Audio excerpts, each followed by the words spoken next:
The first half of chapter 7 is all about exponents. We're going to get really good with our exponent rules so that when we get into more algebraic stuff like polynomials, we will have a good handle on this.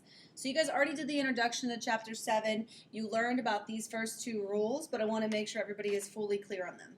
Pause the video, go ahead, copy down your target, and work out your 4 warm-up problems. After you've paused the video, you can now see the answer, so we should make sure that when you substitute, you use parentheses. It makes a difference. Here you're going to have -1 times 100, so your answer is going to be -100. On the next one, when you substitute it in, you're going to have 3 times 4 squared over, again, that -7 squared. Those parentheses make a big deal. I talk about it all the time, guys, but when you substitute, you should always use parentheses. Just get in the habit now. On this one, you get 48/49. On the bottom two down here, especially am pointing out the difference between having parentheses and not having parentheses. This is -4 times -4, which gives you a +16. Whereas technically this, the exponent only goes to what is directly in front of it. So this is like having a -1 times that. 4 times 4, so your answer is -16. My point, guys, parentheses matter. So I want you to fill that in on this bubble. Parentheses matter.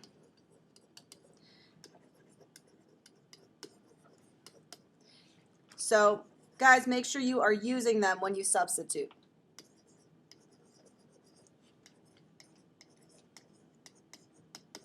So use when substituting. Make sure you write down that note before moving on. So you saw from the introduction these two rules. You need to fill them in. With a negative exponent, any number raised to a negative exponent is equal to 1 divided by that same number raised to the opposite positive exponent. For instance, if you have 4 to the -2, that is the same as 1 divided by 4 squared. That exponent becomes positive after you move it down, right? This is technically over 1, so you just flipped it to the bottom of the fraction, and now you could evaluate that. Our other rule then is the 0 exponent rule. Any non-zero number raised to the 0 power is 1. Hopefully you realized that from looking at the two tables in that introduction. We saw that as we kept dividing, we got a number over itself, 5 over 5 or 6 over 6, which reduces down to 1. The only exception to that is 0 to the 0 power, and let's think about this. If we have 0 squared, we know that's 0 times 0, which is just 0. But if I divide that by a 0, just like we did on that page, I would have 0 squared over 0. This isn't too critical because I can cross one out, right? This is 0 times 0. But these really cancel, so I'm actually just left with 0. That's okay. When I divide by another 0, there is no other way to write this besides 0 over 0. They can't cancel each other out because then that would leave nothing, and we cannot divide by 0. So 0 to the 0 power is the same as dividing by 0, guys. It is undefined. The book talks about that too, so if you need to take a look at that, go ahead and look it up. But 0 to the 0 power is undefined. Make sure you have these two rules. We want to practice them and get to know them. So I have 5 examples to do with you, and then you will practice on your own. You have a big, big bubble here. I want to make sure you fill this in first. If you see negative or 0 exponents,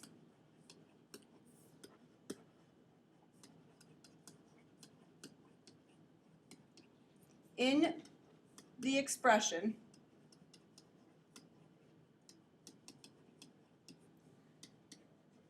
then it is not fully simplified.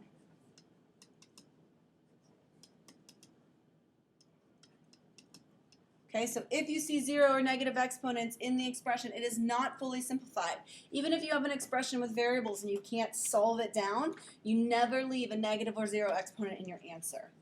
So for number 1, how could we simplify this? Well, any number besides 0 to the 0 power is always going to be 1. Simple as that, guys. That's all you have to do. Take a look at number 2. How would I evaluate this one?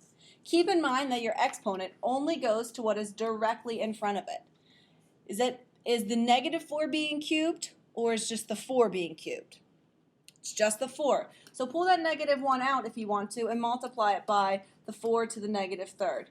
How do I rewrite that then? 4 to the -3rd would be 1 over 4 cubed. You take that negative exponent To make it positive, you rewrite the term in the denominator underneath 1, and then you make the exponent positive. This times negative 1 would just be the same as negative 1 over 4 cubed. Finished evaluating that then, guys.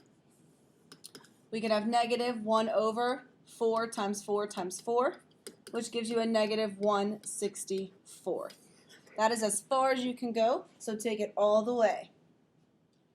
Try number 3, and you may want to pause this and try it on your own before I go through it, but number 3 is a little different because now you have that negative exponent starting in the denominator. Well, let's follow the rule. If we rewrite this bottom term, there we go. If we rewrite this bottom term as 1 over that, we would have negative 5 over, and in the denominator, we would have 1 over k squared, right? Does that make sense? You guys with me there?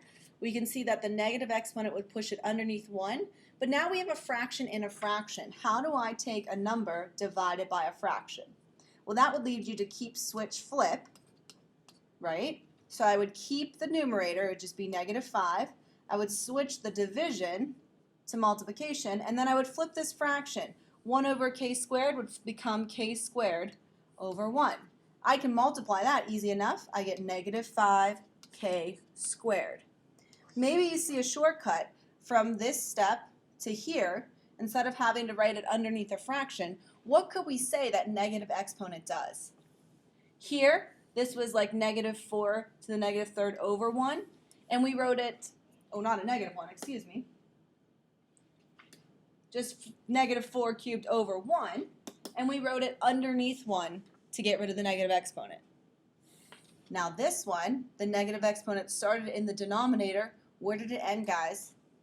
Technically over the numerator, right? This is over 1 if we wanted to write it that way. So what can you say about the negative exponent? Really, it just moves the term to the opposite side of the fraction bar. If you have a negative exponent in the denominator, put it in the numerator to make a positive. If you have a negative exponent in the numerator, put it in the denominator to make a positive. We're going to keep practicing this. Just keep in mind, again, guys, the exponent only goes to what is directly in front of it, and those negative exponents cannot be evaluated. How do you write a k out a negative 2 amount of times? You can't do it. So you must make it positive, the exponent positive, before you can continue evaluating. Let's take a look at 4 and 5. 4 and 5 has more stuff going on in it, right? Longer problem. Let's just look at these. Are we going to get numerical answers for these two? Will we be able to fully evaluate them? No, we will not. We're only going to simplify it as much as possible. And what signifies simplifying it?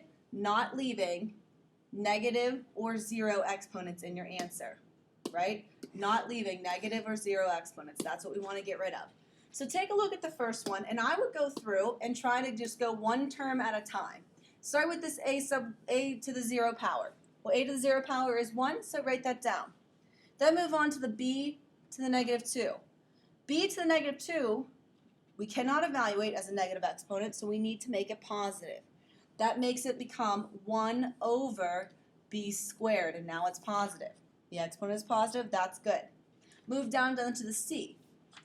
We have a c to the negative third power in the denominator.